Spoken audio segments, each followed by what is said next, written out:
CPI రాష్ట్ర కార్యదర్శి కొత్తగూడెం శాసనసభ్యులు కూనంనేని సాంబశివరావు ఆసక్తికర వ్యాఖ్యలు చేశారు. ముట్రాజ్పల్లి ఆర్ఎన్ఆర్ కాలనీవాసుల బాధలు వర్ణనాతీతమని, 12 గ్రామాల ప్రజలు 2500 కుటుంబాల పరిస్థితి దయనీయమని అన్నారు. పరిహారం అందని 760 కుటుంబాల పరిస్థితి ఏంటని ప్రశ్నించారు. కాళేశ్వరం కోసం త్యాగాలు చేసిన కుటుంబాల పరిస్థితి చూస్తుంటే కంటనీరు ఆగటం లేదని, 12 ఊర్లకు ఒక్కటే శ్మశాన వాటిక అని అన్నారు. తప్పకుండా ఇక్కడ ఉపాధి చూసే విధంగా ప్రభుత్వం చొరవ తీసుకోవాలని సిపిఐ రాష్ట్ర కార్యదర్శి కొత్తగూడెం శాసనసభ్యులు కూనంనేని సాంబశివరావు కోరారు.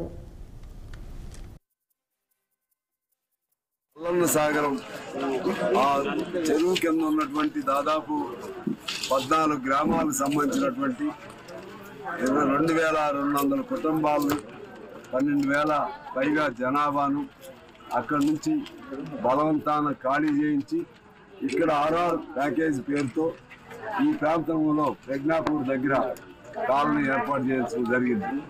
ఇవాళ ఈ కాలనీని మేము విజిట్ చేశాం. ఇక్కడ ఉన్న ప్రజల బాధలు వర్ణనాతీతం. ఇవాళ ఎవరికి చెప్పుకోవాలో వాళ్ళకి అర్థం కావట్లేదు.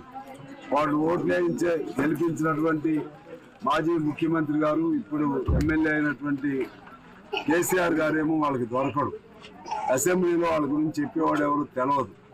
ఈ పరిస్థితుల్లో కమ్యూనిస్ట్ పార్టీగా మేము రావడం జరిగింది. వాళ్ళు ఇప్పుడున్న ప్రభుత్వం అయినా వాళ్ళైనా వచ్చి సరే అక్కడ పాత ఏం జరిగిందో మేము బాధ్యత తీసుకుంటాం.